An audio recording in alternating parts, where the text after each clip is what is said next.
excited. I heard, for those of you who attended, I heard Jan was fantastic, and we're excited to continue the task force speech sessions with Daniel Ritter today. This is a great way to where the task force is going. Peter Lacey has had some conversations with members, including Randall Kranz, who heads up sustainable consumption within the West, of bringing these task force closer together, and a lot of it has to do with that intersection with public-private policy and private partnerships, and that's exactly where Daniel Ritter lives. I'll also add it's just a pleasure to have you, Daniel, here with us. I personally have had the opportunity of working with Daniel I should say professionally, for a number of years. As some of you may know, I co-founded and helped build a company, Hycrete, which is a nanotechnology company that works in the construction space, and Daniel helped Hycrete and helped me work with policy leaders on in different agencies at the U.S. and international level, and that's where the part of the approach is, where does 1 + 1 = 3, where the policy side isn't a hindrance but actually helps the side with different sustainability initiatives. Daniel has a broad background from attending law school to just working with numerous groups on the public side and on the private side. His clients include major trade associations in nanotechnology, clean technology, renewable energy, neurotechnology, the space industry, clean water, sanitation, really a wide breadth, and also non-governmental organizations focused on sustainable development in the developing world and in the United States. So he constantly works to improve public policy decision-making by bringing to bear innovative and entrepreneurial expertise of the emerging tech sector and experience in the philanthropic community and addressing fundamental social needs in sustainable development. So, Daniel, we're very excited to have you here today, and without further ado, why don't you lead us away? And like Quentin said, if you have questions, send it to him, and as moderator, we're going to have about a 15-minute Q&A after Daniel's session. Please. Then, Quentin, thank you very much. Much appreciated. What I didn't say very kindly was that my profession is the professor not speak its name. In the United States these days, we like to call it government relations professional or sometimes public policy professional. This practice is within the larger rubric of K&L Gates, which is a 2,000 lawyer law around the world, but this particular practice is the relations or lobbying practice to call and the speciality, as David mentioned, that I have is I have both the innovation and emerging technologies policy practice and the philanthropic and for-profit policy practices, the policy group, and more broadly in the rest of the firm. Essentially, the topic for discussion today is sort of sustainable economic development and public policy engagement, which hopefully is up on your screen, is obviously immense enormity. You know, endless words have been written on it in the past 10 years, in particular academics, statements by policymakers, studies by various not-for-profit and quasi-governmental and governmental agencies. There's an enormous amount out there, and there are obviously many countries involved to greater or lesser degrees in what are called sustainability initiatives, which of course go by many different definitions depending on who's talking and where they're coming from. And so the real challenge here for the presentation is to sort of drill out, also to focus on that area where we have the most expertise, which is less about the substance per se of what constitutes sustainability, about what I expect you know far, far more than but after an introduction in that space to go specifically to how do you accomplish sustainability goals, whether you're an NGO with a specific philanthropic mission that you're trying to accomplish in that space, or a corporation that has specific commercial goals doing good, if you will, in the sustainability space. Hopefully that will be the focus of most of the discussion and even more of the questions thereafter. Time to answer. So going to the next slide, just a brief outline of what's to come, a brief introduction on sustainability and government, a summary of the goals of government action. Those have been articulated, over the last years by a variety of government actors. This is just words, as you might expect. Some of it has actually been followed up by action. But especially, not all expect, but many of the largest and best articulated goals of government action in the sustainability space. We would move to sample, I emphasize, because there are so many different opportunities in the space, particularly in the umbrella of public-private partnerships. New categories of government action are being invented daily. Whether that's financial or tax or regulatory, all of which can be called public-private partnerships in support of sustainable development. So then that all sort of lays the table, and then move to goals and tactics for those of you and others who want to actually engage in the public policy arena in support of sustainability goals. And that can be sustainable goals on behalf of a particular special interest, a company, a group of companies, an industry broadly, or of course on the not-for-profit side, who will tend to have broader non-industry-based goals in many cases. So that's the introduction. First of all, there's obviously a fundamental debate in the U.S., the EU, and elsewhere as to why government should have any role in advancing sustainability policy or sustainable development policy. The private sector should, essentially on its own, if it's scalable and really sustainable, then the market will take care of it. That's an ancient debate, which you're aware. History on industrial or quasi-industrial policy is different. Just looking at the United States alone, that's one minor model amongst many. Lincoln not invested government money to create canals that linked factories to ports, something which the industry owners and port owners played a very small financial role. The U.S. would have been in a very different economic situation in the 1900s. This is true for railroads, immense use of government power, an eminent domain in that regard. Obviously, the movement is probably the most quoted.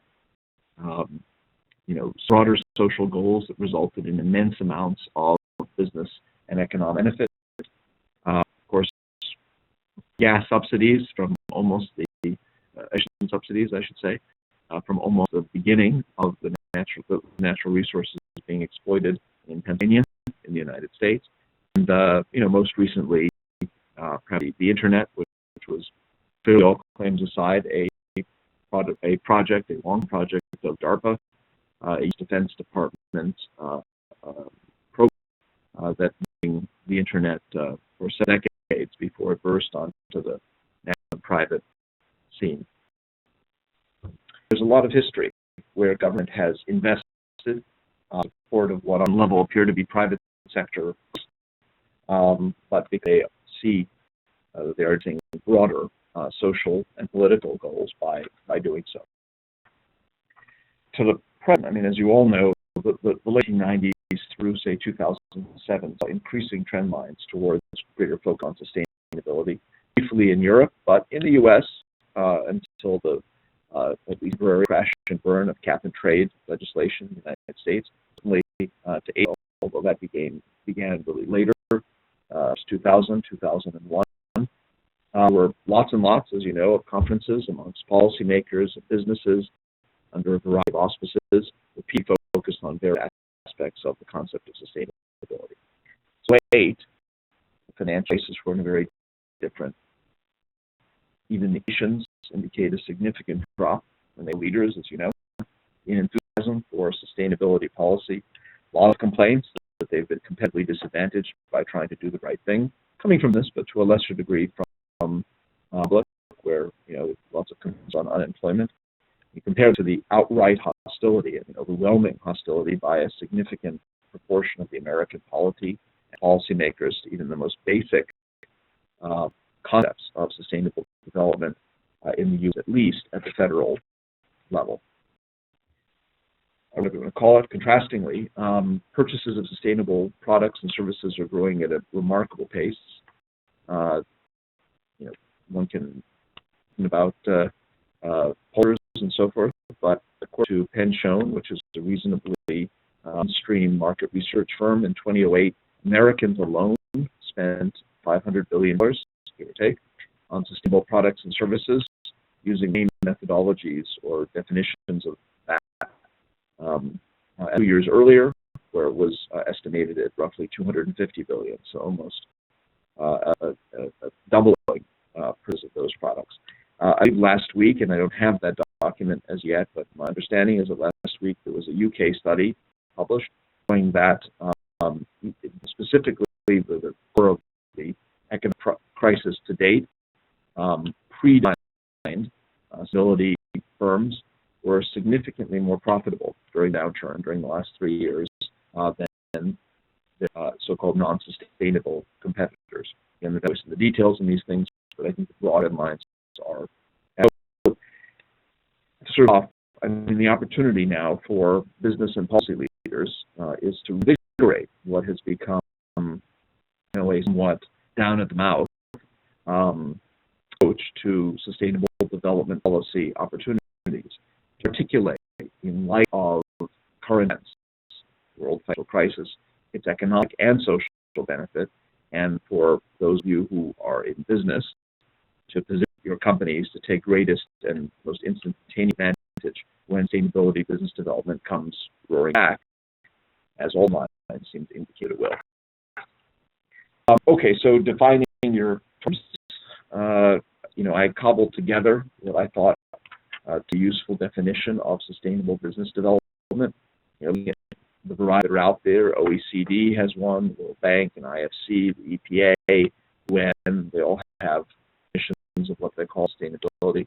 For purposes of this discussion, sustainable development creates economic and social value while avoiding minimizing damage to economic and social capital or the environment.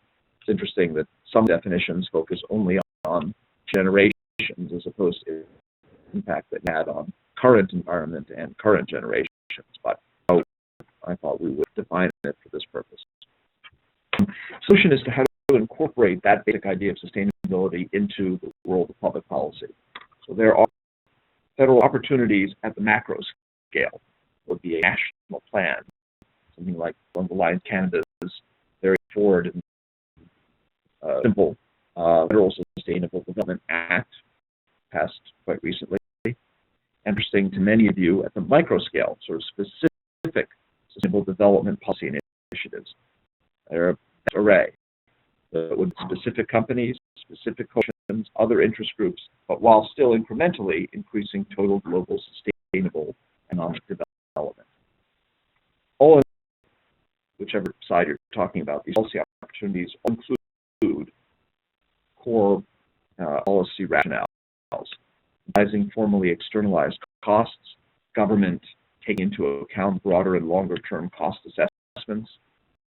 Just to dig there, if you get a sense for how the Congressional Budget Office in the United States assesses cost, they will make a decision about the life of a particular piece of legislation. So if you're trying to increase the sustainability of a project through an initiative, through a methodology, costs more up front, but saves there's 400% of their cost over a 20-year period.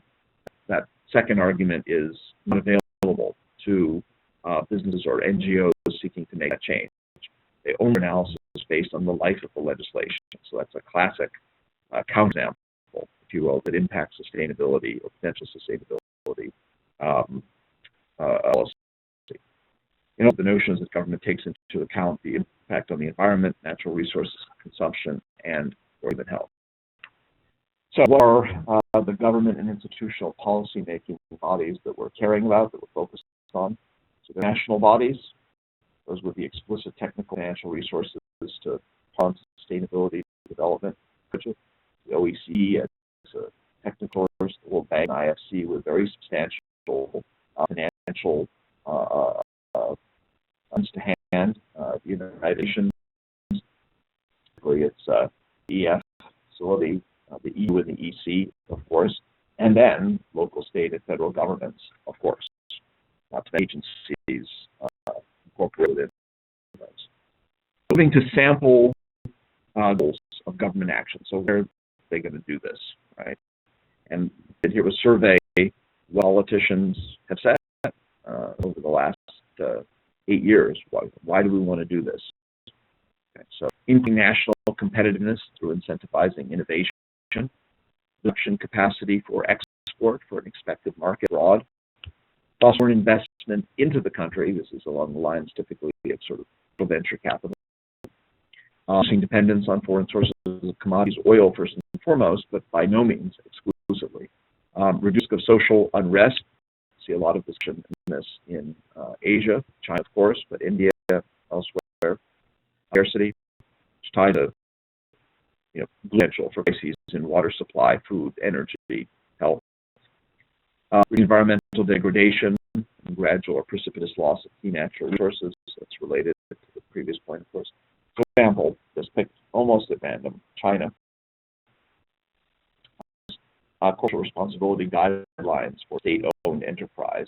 This was created by the State-Owned Assets Supervision and Administration Commission. Created guidelines that include the following goals, which essentially articulate some of these: alternate extraction of natural resources, attain energy security and continued economic development, improve the quality of products and service standards, typically for foreign export, but domestically as well.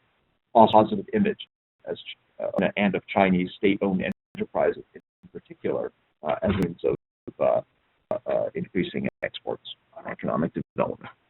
So, as a summary, if you will, and a somewhat of an example of how governments have thought and articulated the reasons why should be engaged in sustainability.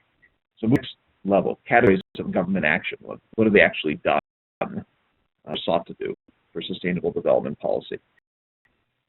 There's a few examples of the areas in which they have acted: transportation, land use and zoning, open space protection, energy at all levels, whether they're drop-in fuel or broader, electric-based energy, air quality and climate change, water supply and wastewater, solid waste and recycling, toxicity. There are a number of others, but these actually culture should be in there as well. They're all heavy categories in terms of what governments have sought to address. In that for a moment, it's generally accepted, it's almost cliche, that nation-state power has eroded significantly over the last 20 years, while corporate and non-governmental actors' power has been correspondingly enhanced. But government still has an overwhelming opportunity on their society to a leadership role, or you could say a partnership role, by creating a legislative and regulatory environment in which sustainable business can thrive, building the conditions that promote private sector action and sustainability, I could say. So the methodologies that government can then use in support of these goals. Classically, it's divided into two major categories. There are others, but these are the two big ones: mandating, right, and seeking to influence using market mechanisms or voluntary methodologies. Mandating, legislation and regulation, by and large. Those models: clarity, accountability, no free riders, sanctions, using this to see what the downside is not to behave in a sustainable fashion.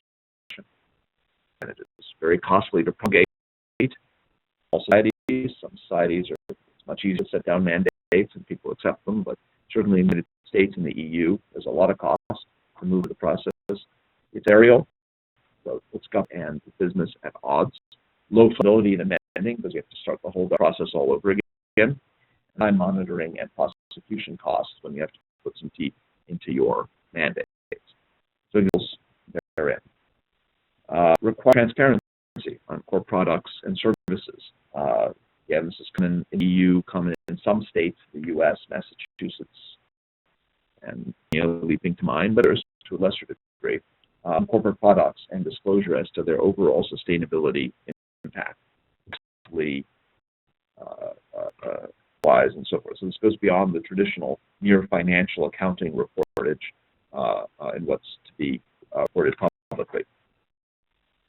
Recurring, as opposed to seeking volunteerism or sharing models, business models are very common, actually, for U.S. legislation and regulation. They're best practices or state-of-the-art. Other terms are used. But basically, in this space, you're required to use whatever the best available technology is. In so-called sustainability pricing, evaluation of procurement and investment. That's a new one by entities. It's only gradually being integrated, for example, into the U.S. Pursuant to originally an executive order promulgated under President Bush, more recently a more advanced and longer executive order promulgated by President Obama, essentially seeking to incorporate the in non-sustainability as you make decisions when you make government investments, make pension plans, or of course procurement. Sort of similar policy opportunity is requiring government or quasi-government entities to change their prices accordingly. The example is allowing or requiring utilities to increase their prices on water and sanitation to reflect the actual cost to society, rather than having subsidized by alternative tax methodologies. Hiring tradable permit systems, you could argue that of course, is more of a market mechanism, but if you require it, then there's a mandatory aspect to it. Establishing a central sustainability czar. There is trying to integrate sustainability on an ongoing basis into all government decision-making, or at least most of it, in contrast to an agency-by-agency or even program-by-program methodology, since obviously there is a great deal of interface between, say, what the Department Ministry of Environment does in the space and what the Department of Commerce does in the space, and so forth. So to see the internal medicine practitioner, doctor, trying to put it all together, come to diagnosis, to put it all together. Now, in the U.S. and to a degree the EU, we are seeing a decrease in the growth of regulatory mandates and seeking to increase market mechanisms in this regard. The things that gave rise to that, the financial crisis being one, also public failures like the U.S.'s policy experiment on ethanol.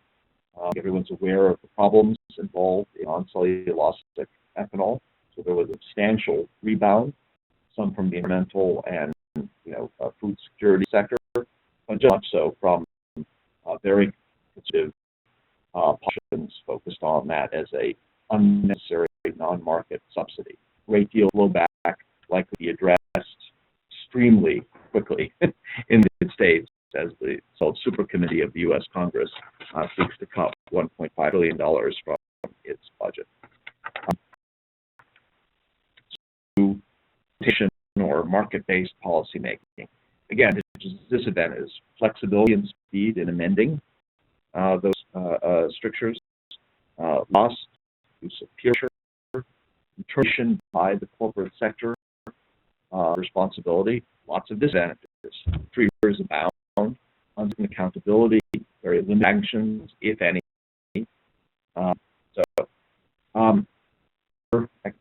Specific activities within that more non-mandatory approach. R&D funding for sustainability, technology, or implementation, R&D, including treasuries for product, quote-unquote, sustainable, or funding them directly through loan guarantees, and use in regulatory methodologies, and so forth. Encourage action through standard setting in the United States, others obviously in the EU and China, and they're setting standards for what constitutes a sustainable product. Things to work on across the board with nanotechnology, with water, a number of other subjects, or private sector, but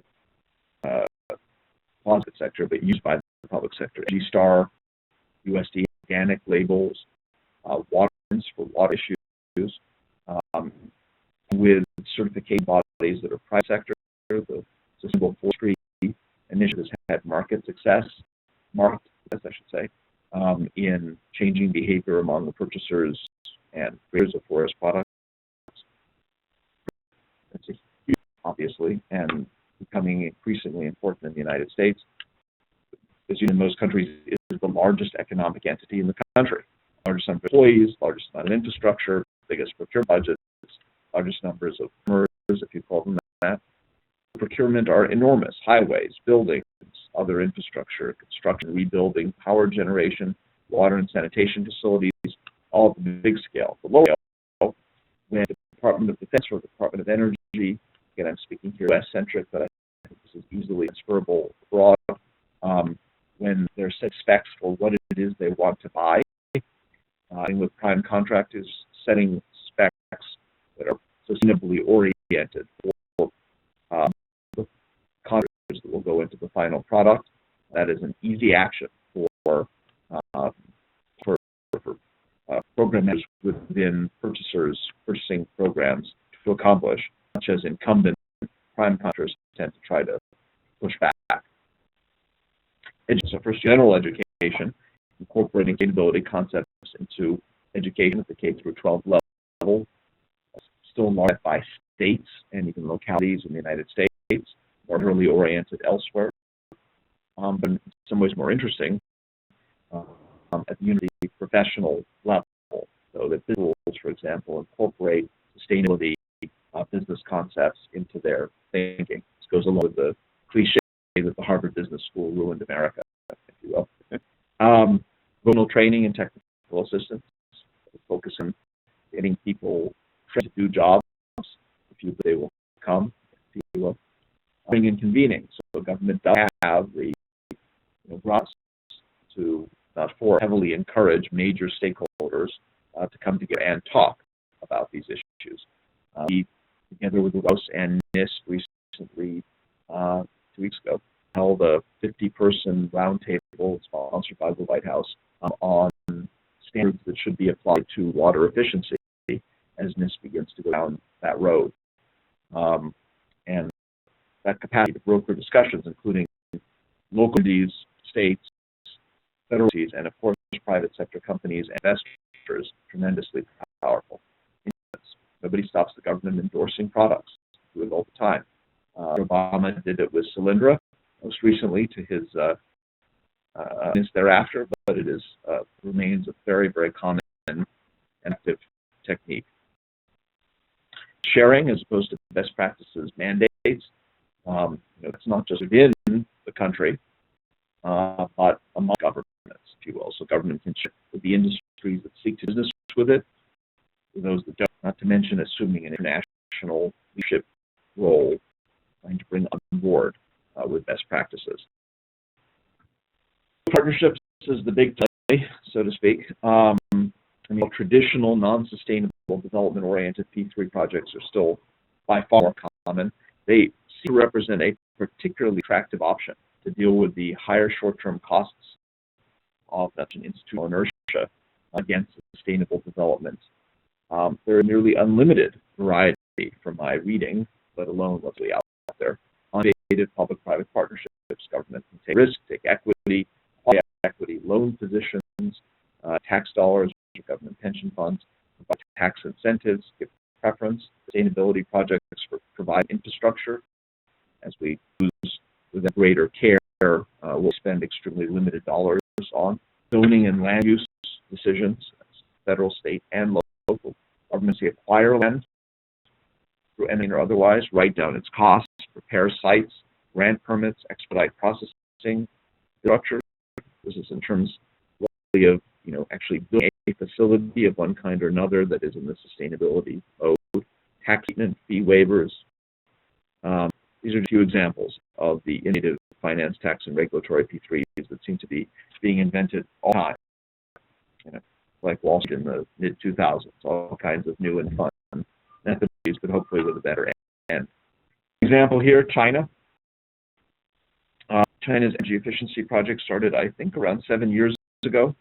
It seemed to begin not with an interest in capturing the low-cost solar or wind economic market, but with social pressure from grass tops folks in the major cities were just couldn't understand what the country was doing so well, is doing so well economically, growth off the, and yet you can't breathe the air, you can't drink the water, and our child has asthma. Government expressed concern about a lack of harmony in society, partially by sort of trying to shift dirty industries out of major cities, but also there was a campaign to McKinsey that the bang for the buck in government action in the space was to reduce carbon in industry. For doing that was energy efficiency. So sustainable development was formally incorporated into China's plan. It has many of you heard of Agenda 21, which is focused on sustainability. China's very effective and speedy top-down approach for implementing policy. They worked with state-owned banks and even non-state-owned banks, demand results on loan levels for infrastructure and equipment in the space. And in the process, the opportunity global to dominate low-cost renewable energy projects quickly became apparent thereafter. Now they have challenges. A lot of facilities up and running, but they can't connect. Many of them can't connect efficiently to the grid, even though Agenda 21 requires them to do so. So anyone that can help is eagerly pursued, is my understanding, even if they are foreign companies, eagerly pursued by local officials very concerned with their failure to implement aspects of Agenda 21. Of course, is that the non-sustainable dirty energy plants, retrofits, continue. So renewables come online. One example I've heard from a partner of mine in China is that in many cases, these new industrial scrubbers are refitted into existing plants. They're paid or installed with government money, but nobody turns them on because it's an energy cost. India example, power starved overwhelmingly, economics being bottled but substantially pushed back by the lack of power. They can't just grab coal as China can more easily from the top down. Regional powers and activists hold much more power, yet there's a sun. Any country wanted to play a bigger role on the world stage in this arena. They opened National Solar Mission 20.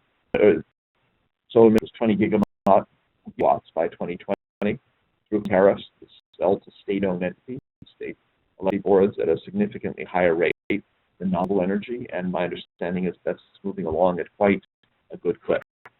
2020 goal. I'm familiar with it. You have expert committees reporting to the European Commission, the Commission itself, working the EU Parliament and the Council. All these were participants in the EU legislative and regulatory process on sustainability. EEC have agreed on very reaching, very broad, very deep initiatives on sustainability, but in many cases those initiatives lack teeth in the event of failure by member states. An example not just to the EU and itself, but is constantly, I can say, in the United States, used as an example of why sustainability policy fails. What appears to have happened is the subsidies in place were not designed to taper off. The loan systems were accordingly entire shifting of risk to the government were designed accordingly. Austerity cuts cut those cities dramatically. Eating costs, the construction of the facility ended. The companies are still holding the bag for paying off those loans alone, leading to bankruptcy. But it's not similar from the U.S. .com bust. You know, at the end of the day, those facilities, like U.S. fiber optic cable that was, bought real quick at that stage, there's place. They'll purchase on the cheap, and Spain will continue to have a major renewable power source. Examples, is because local examples have been far more. They've been around for longer, and there's been a lot of assessment done as to their success. One can go much deeper into sustainability initiatives at the local and state levels. Cisco, they're approaching zero solid waste landfill. A lot of pressure, just real political pressure without formal mandates to encourage the private sector Fresno, California, a heavily state-influenced work between PG, our largest, I guess second largest utility, and bioenergy solutions to produce renewable energy gas from animal waste. Provide incentives from the state of California. There's for green roofs in New York, mandates for green roofs in Germany, Switzerland, incentives for residential solar, and then in Hawaii they even require the installation of solar panels at this point. The broader use the procurement of emission automobiles by its national and state fleets to stimulate quite successful technological innovation in this area. Procurement, you can see the stimulus bill that was passed when Obama first became president, $30 billion for energy efficiency grants for state and local budgets, weather grants, smart grid investments, clean coal sequestration. Around $20 billion of that has been spent, but it has created significant movement, whatever politicians say, in the past 2 years. Same President Obama's executive order, again on procurement, I'm just saying whenever possible that substantially reduce carbon emissions. So, last section, the one that I have most questions on. How do you impact this? Broad political zeitgeist, if you will, on challenges and opportunities. This, as I think we all know, a greater sense of corporate government antagonism when it comes to regulatory activities. Government is the problem, one of Reagan's famous phrase, as if anything on steroids, since he said it. What the policymakers think. The EU, of course, greater acceptance of corporate government cooperation, although even there you've seen some move towards the U.S. model in recent years. China, obviously, is corporate government interface and overlap. So, examples of corporate NGO goals. Why do you all do this? So starting with corporations is the longer list. Corporations want to level the playing field for a new product or technology that they consider sustainable. There's a recent statement by Dell that while it requires its first-tier suppliers to investigate and report their GHG acts, that without changing regulation, it can't go so far. In imposing that without losing key suppliers. Market share, who want to buy sustainable products, or even if they don't feel bad about buying from a company that isn't known to.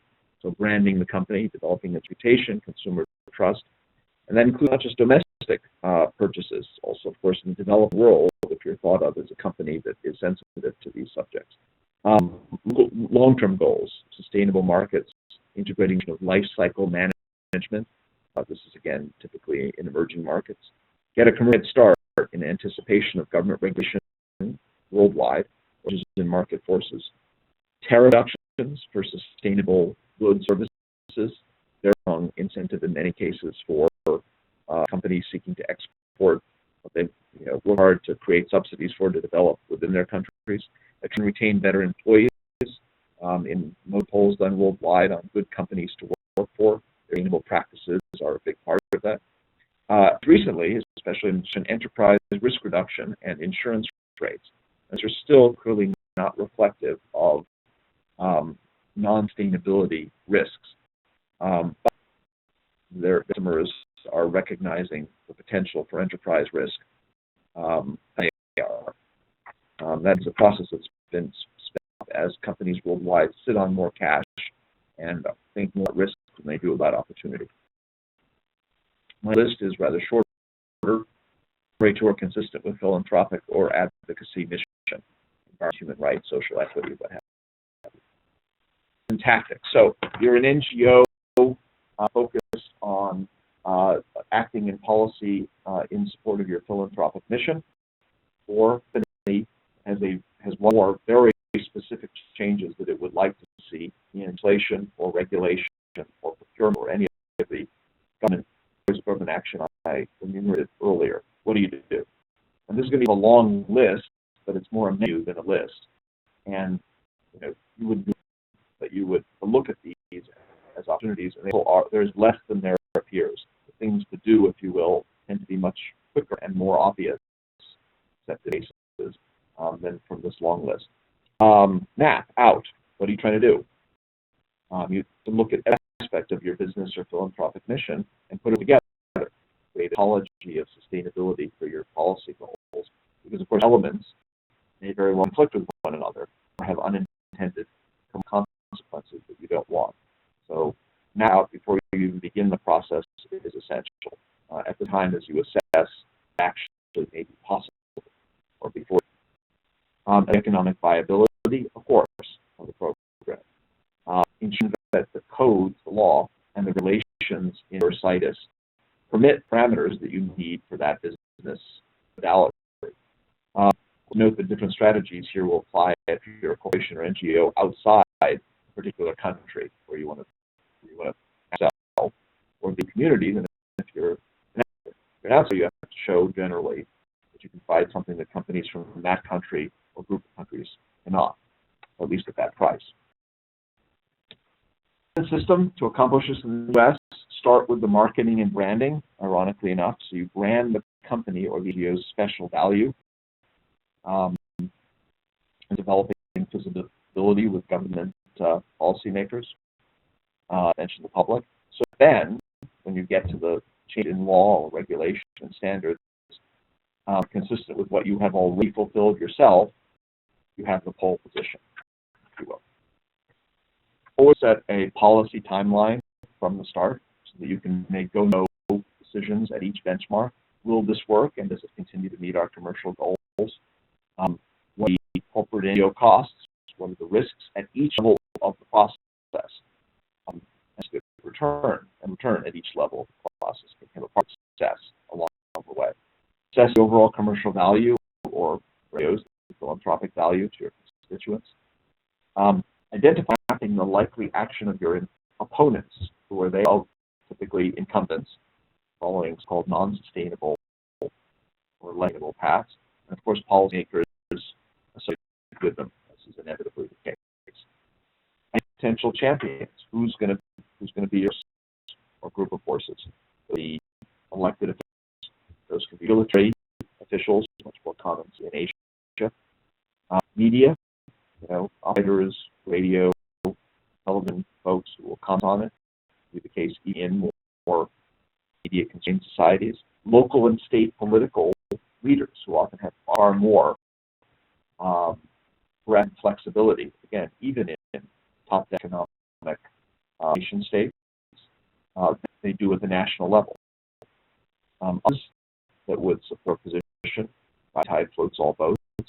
Indo allies, that includes space folks, academicians, philanthropists who support this goal for other reasons. All of these last tops folks can have a tremendous impact on your success. Develop relationships with those policymakers that are likely to be able to move you.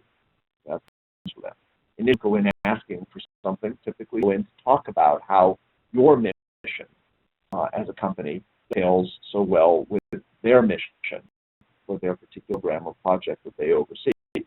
That develops the relationship before you get to the specific ask. How do you get to their goals? That conversation is rather different if you're talking to an elected official and you have to think politically, or when you're talking to a political permanent staff, where you're still thinking politically, although you're also thinking about the substance and that particular official's own internal goals, which often include increasing their budget, increasing their overall power and status of their regulation. If you would be public and not under the radar, the goal of all hearings, whether that's before the expert committees of the EU, before the EC, before Congress, within agencies, what have you. Intelligence on potential allies and potential opponents. Who's really going to play? It's common for our Brussels,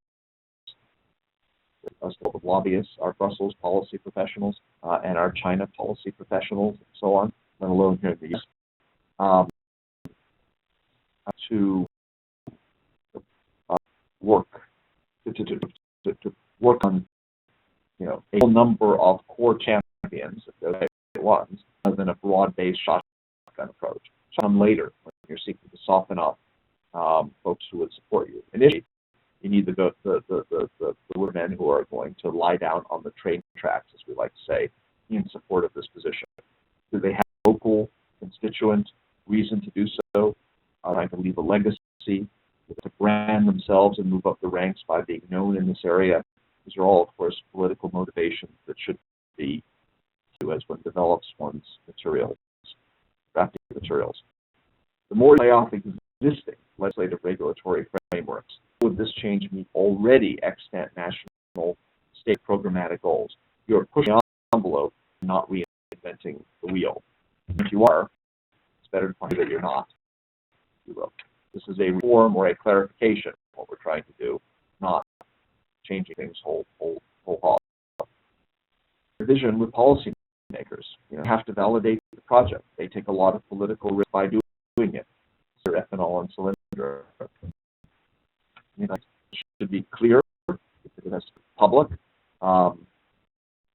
Focusing on benefits. Enlisting parties who don't have such a clear, direct financial or even geo perspective, financial perspective to carry a message. Tying against international standards to jobs and competitiveness. Low benefit nearly always wins over national benefits or idealism when dealing with political officials. Health arguments can be useful, particularly for GOs to back you up.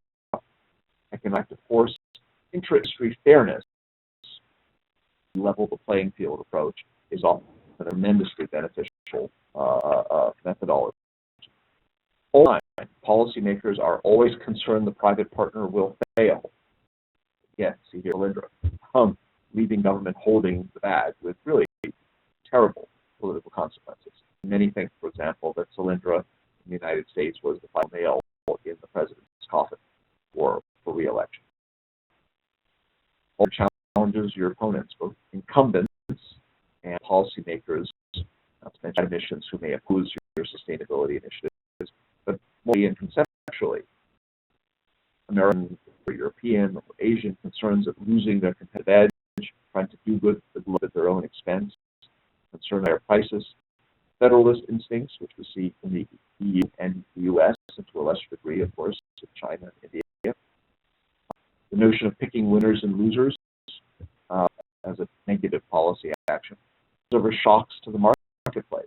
You hear about robotics and the potential for robotics to enhance sustainability in many places. Is it disruptive in the jobs context? Strategy, local and or national, especially local.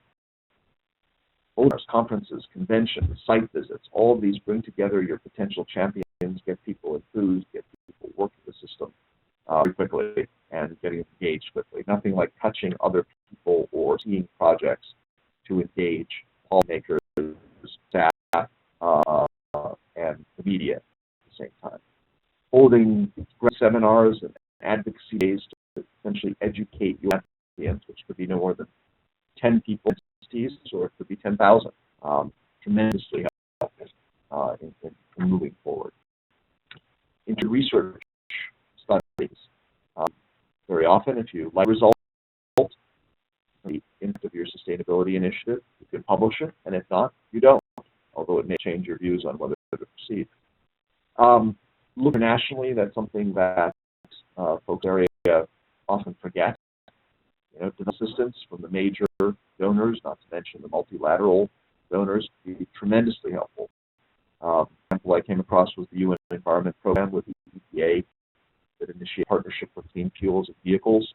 While they've been sort of medium in a number of ways, they're clearly quite successful in persuading many of the governments in some sense to phase out leaded gasoline. Legislative and regulatory intelligence. Whenever you do something, whether it's in the EU or the United States, that matter in Asian countries, man's intelligence as to what's going to happen anyway represents either a vehicle that could carry your change to advance your interests, or the disaster for crisis communication. When if you were intended of whatever that policy change is, if in case it wipes you out in one fell swoop. The local, boots on the ground, picking the right local partner, and by the way, is not just for local projects, but for federal projects as well. Local political pressure is overwhelmingly valuable, even more valuable than, say, what I do, which is direct contact with regulators and policymakers. So you're building acts on the ground, obtaining their buy-in, business buy-in at the local level. Last long enough time, an example that is China. So they put forward their process and included sustainability into their national 5-year plan, and the Agenda 21 focused on sustainability. Were you to want to work that process? I chose China because I often feel very puzzled about how they could work only to advance the sustainability agenda in China. Well, the more super agency is, as some of you know, the National Development and Reform Commission, the Ministry of Environment. Right people who are really the decision makers there. In many cases, local government officials in China will be permitted to engage in projects that benefit them before the national agencies that increase their status. Things that the national entities couldn't do, but that is perfectly permissible of the broader Agenda 21 or 5-year plan. And in many cases, they will be and eager, if you will, if you can come up with a way in which they could raise their status by accomplishing in an innovative way those things that are either needed or encouraged by those national plans. There, the key players will be the development reform missions at the local level, both in facilitating a project at the local level, but also facilitating a project in Asia. As in the EU and the US, we meet with all the officials in those agencies that are relevant. And of course, the vast majority of targets will not be elected officials, but permanent officials. The goal is to convince them that your project will assist them in demonstrating that they are creatively responding to the 5 plan and Agenda 21 without reading any of the black letter requirements or suggestions there. Long time, so my apologies for that. But if you could take any questions for those of you who have the time to stay on the phone. Daniel, thank you so much. And Quentin, I assume I'm live. Can you hear me? We can hear you. Okay, wonderful. This is a true gift. We are honored and excited that you put all thoughtfulness into this presentation. Your background, wisdom, experience really has provided a wonderful overview of a section that, frankly, I think the World Economic Forum as an organization should spend more time in, and specifically that ugly word or dirty word, as you said, the lobbyists. And this is when we make, and here as YGLs, we're all doers, and when you want to make transformational change, really at this intersection of private-public partnerships, and your profession is directly at that intersection and enables communication and effectiveness and transformational change. So this has been a fantastic overview. We've gotten more questions. This is my 7th session moderating, and questions over the transom from the listeners than any other speaker. So if that's an indication of interest. Not sure if that's a good thing or a bad thing. I think it's a good thing. And for for everyone on the call, we're also going to blast this out. There's going to be a link to a YouTube presentation. I'm actually going to watch it because there's a lot of material here to absorb. We are running short on time, so apologies because we're not going to get to all the questions, but we'll run a few minutes over and hit a few. One is, what examples of innovative policy have you seen that could be replicated and scaled, as well as other countries, whether developed or developing countries? Sure. To set the bar low, if you will, I mean, one problem that one faces as a lobbyist for sustainability issues is that because of the relative of many of these sustainability initiatives, much national or multinational level than at the local level, where they've been going on for a while in many cases. They've been going on long enough to do an outcome-based assessment as to what would be economically scalable. More success being able to evaluate the impact and value of local or state-based initiatives. But off the top, in terms of scalability, despite, for example, the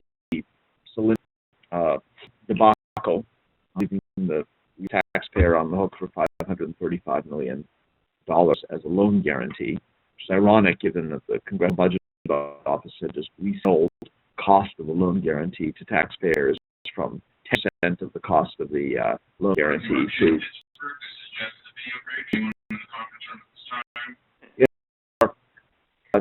to 1 billion, to 1% of the overall cost. Nonetheless, loan guarantees are a truly effective methodology. The second opportunity, of course, is opportunity to fund broad, sort of nurturing facilities for products that are, sustainable. If you just to jump in, Daniel, for those who don't know, maybe quickly explain what loan guarantee is, enabling commercial banks to make loans to a project, knowing that they're backed by the government. Is that right. Anything else to add there? Yeah, the government takes a secondary position. Other loan projects, I think, a primary position, but in the U.S., a secondary position to the underlying bank, and therefore essentially takes nearly all the risk away from the bank. Sometimes there's, a limited ability on behalf of the bank if the loan fails, but the federal government takes the vast majority. Incidentally, states have done the same thing in cases. So that allows. So please excuse the background information. It appears to be a technical snippet, but be that as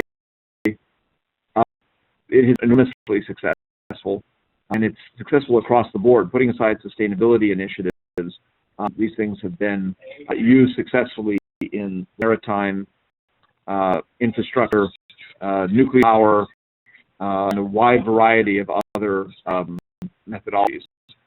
So it's a tried and true method for incorporating large-scale sustainability projects. That's great. Let's try and battle through another question. And I just say battle because of the background noise, but what is the most effective form of private partnerships that you have seen, and is there a specific example? Well, again, looking at the area that I know,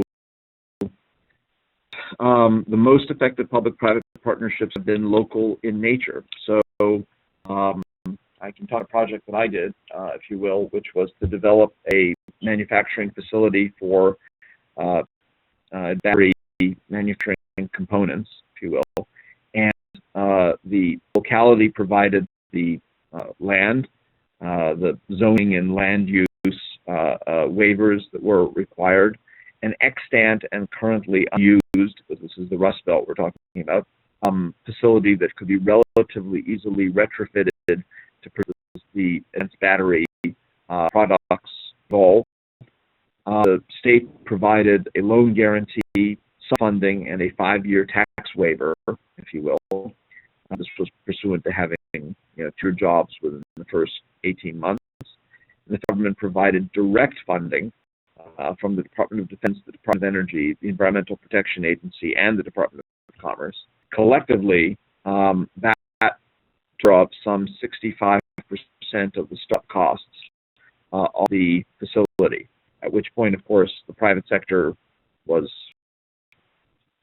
should we say, entering into the process, having had its risk reduced by 85% for investing. In the developing world, very commonly, the IFC, the World Bank, foreign developmental aid producers can play that same role. As I think there's increased interest by international philanthropies to develop the sustainability advocacy capacity on the ground of groups in the developing world to encourage some skin game, goal state and federal officials in those countries.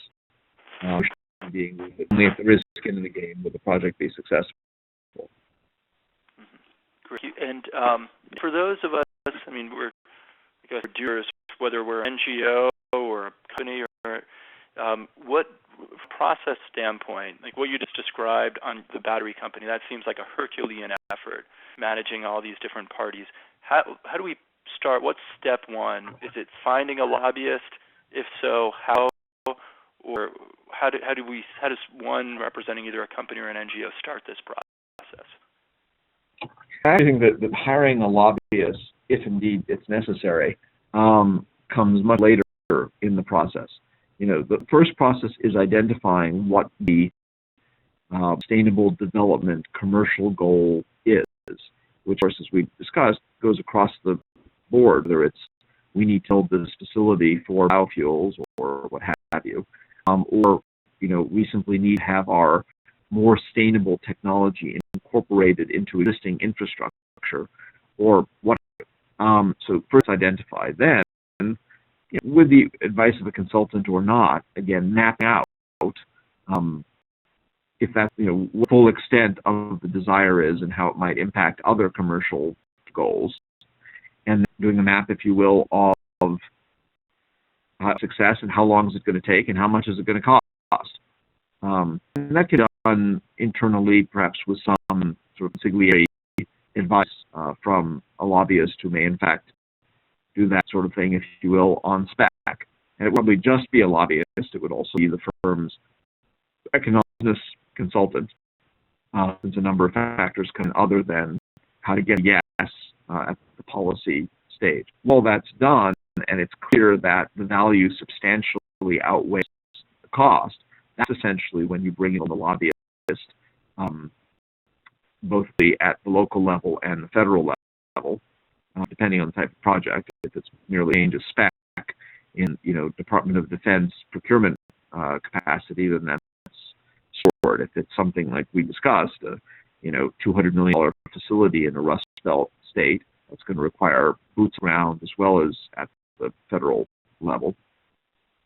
They provide a tactical, because large, unless you have someone working in-house for you, guns are hired guns, and they need you to provide the substance. Here's what we need.